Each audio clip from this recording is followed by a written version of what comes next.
Hello my friends, let's go to Bakhmut for the situation update. It was some sort of the change today, not in favor of Ukraine, and Russia continued to assault from the north. Today the gray area rose a bit, and also Russia starts to move from the south part over here, which is kind of tricky because here they're not far away from the central part of the Bakhmut city. Let's measure the distance to the central part, so it's around 1.3 kilometers, really nothing for the modern day war. So potentially Russians now can use even the sniper rifles for their assaults, but also we have Ukrainian snipers in the central part of the city.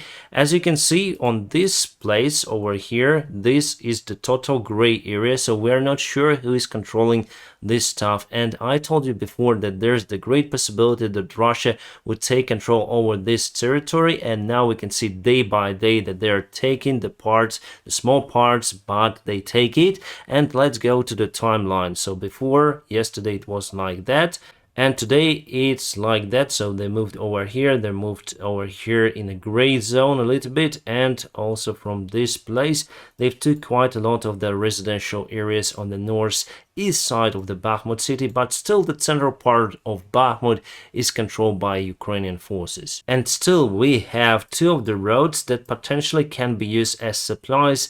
However, here you can see it's very close to the Russian controlled territory. Also on the south over here, very close to the Russian controlled territory, and they may disturb the supplies, firing mortars, artillery and other stuff to our convoys. So the situation in Bakhmut is as dramatic as it never been before. Today the general commander of the east flank of Ukraine attended the Bakhmut city. He met again with the local commanders in the headquarters of Bakhmut, and we don't know the outcome so far, but it's great that the chief commander visiting the place. Also today, one of the most capable air surveillance units of Ukrainian army, Ptahi Madara, got the order to leave Bakhmut. And the commander of the unit, Madar himself, today said in a social media that he cannot spread the information about their next location. Ptahi Madara is a very successful unit. They were in Solidar before and provided the detailed information to our artillery, and that is how we caused the Russians severe losses. And the same thing happened in Bakhmut, and now they have to move. It could be the sign that the Ukrainian army may move out from the Bakhmut city because the encirclement could be not far away. But still, with those roads available, it's very early to say about the encirclement of the city. If we check the distance, Ukraine controls around 3.86 kilometers. It's still not a big distance, but we take it, we hold it, and here we have supply lines, which is awesome. Also, the weather deteriorates very significantly, and today I'm gonna show you the video, the example of what our soldiers have to deal with. And for the good news, the last night there was the drone attack in the Moscow region, believe me or not. There is the Kolomna city over here, which is famous because there are many of the military facilities and factories that made precise equipment for the caliber rockets, for Iskanders and many more. Even though locals filmed and reported the explosions, Russian officials say that they cannot identify the epicenter of the explosion. It was quite huge. And around 3 days ago, the remains of the Ukrainian drone were found near to Kolomna city. It means that it could be the potential target for the Ukrainian drone assault. And I would say that it's very far from the Ukrainian borders. Yes, my friends, I have a very poor internet over here. I have to move from my previous place temporary, I hope, and soon I'm gonna return to my house. But yes, it's really far away from the Ukrainian border, very close to Moscow. And I would say that Russia is quite vulnerable for the drone attack, so this is the second drone flight on Ilyushin 76, the A-50 AVAX modification.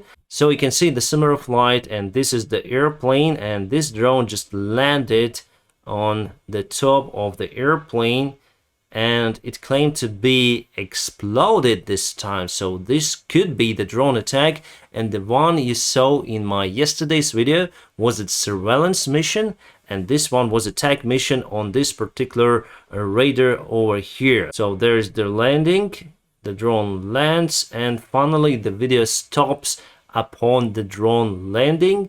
But I could have created this on montage. I mean to put this some sort of the distortion screen, but the video could be recorded on remote or Google's, wherever, depends on modification of the FPV drone. Also, the main thing that partially confirms that airplane sustained some of the damage to its radars, that airplane flown to the repair facility from Machulshi airfield. And today Russia lost their Sukhoi Su-34, which they mostly use as the bomber, the frontal tactical bomber, and it was shot down near to Yunakovo, and we even have some sort of the video. I hope we'll have good internet. So this is the airplane flying. You can see the trace of missile, and our forces, Ukrainian air defense, confirmed that they shot down this airplane. Russia reported it to be the friendly fire. The United States of America approved the new military help to Ukraine. It should be around $400 million, and that includes the HIMARS rockets. And there is no information in the report of what kind of rockets will be sent to Ukraine this time. And also we have the information that Germany wants to buy 96 Leopard 2 tanks from Switzerland. So Switzerland do not support either of the sides, but they can support their allies, and allies in their turn may support Ukraine. So officially it works, and Switzerland still stays a neutral country. But really they do a fantastic job helping our allies to release more tanks to Ukraine. And this is how the spring warming looks like on a battlefield. So here the trenches, they just turn to the rivers because snow melts, and our guys have to get their ammunition out from the trenches, basically diving into those rivers. Our guys have to deal with significant issues on the front lines, and I hope this guy doesn't have any kind of the problems with the health after this, some sort of the risky, not performance, but the job that they have to do over there. Some of the media sources reported that Kadyrov is sick with a kidney chronic disease, and he urgently called for the special doctors from the United Arab Emirates. We got this information from Bild, but I wouldn't trust that information because they told that Putin is sick with cancer for many years, but still Putin is alive, and this guy, maybe he just eats lots of the junk food. Russia is getting close to introduce the martial law. At least we got the order from President of Russia that in case the martial law would be introduced, the companies that disrupt the state of order will go under external ruling of Russian government. Basically, if they would not provide supplies for army needs or men. So there is the probability that the next step for the Russian Federation would be to introduce the martial law, close the borders, and go on a full-scale war, which they actually do. But in that case they will do it officially. This is funny, I tried to translate it to English, and by the way, this information is available at first at my Telegram channel, my friends, so don't forget to check the link and subscribe for me over there. We have more than 118,000 subscribers on the Telegram, and I upload there more frequently. So here are the guys who complain that they're going to fight without any kind of the preparation, and as the punishment for the Russian side, they throw them to fight without any preparation. Those guys are from the specific Russian region, I forgot the name and it doesn't matter, and they complained 3 times, and the local governors say that they will not throw them to the front lines, but finally the most part of those guys lost their lives during the fights for Artemovsk, and here we see the Russian army as it is. And continue the Russian losses topic, the battle for Vuhledar. So it's not the single battle, there were many of the waves that Russia thrown their armored vehicles, tanks and soldiers. So here you can see the statistics of the total Russian losses on that small part of the front line. They were trying to get Vuhledar under their control, but still unsuccessfully. And this is the real number because we have it from the Oryx resource that accumulates the photos and videos, analyzing them and publishing on their service.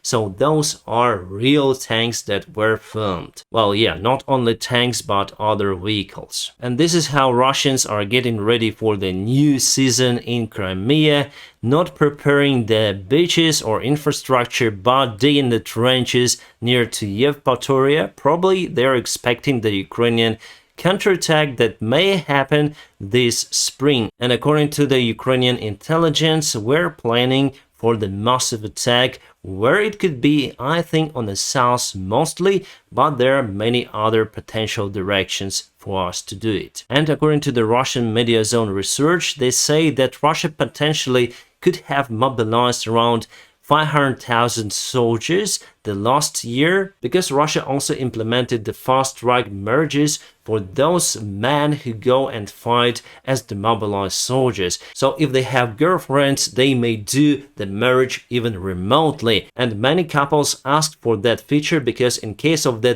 death of the soldier, the spouse will have the compensation. And according to that statistics, Russia might mobilize 528,000 soldiers. Oh my god, we'll have this engineering equipment provided to Ukrainian army from the United States, and this is the armor bridge. So basically it's the armor vehicle that has the protection against some sort of the ammunition, and it may put bridges in a very quick manner that is must have for the future counterattack of Ukrainian forces. And also Germany provided the similar engineering equipment for Ukrainian army before, so I guess it's gonna be the hot summer, especially for Russians. My friends, now press the like to this video, and also if you want to support my job, there are some of the links in the video description just below for you to do so. Thank you so much for your support and for your help. I wish you all a peaceful sky wherever you are, and have a great time.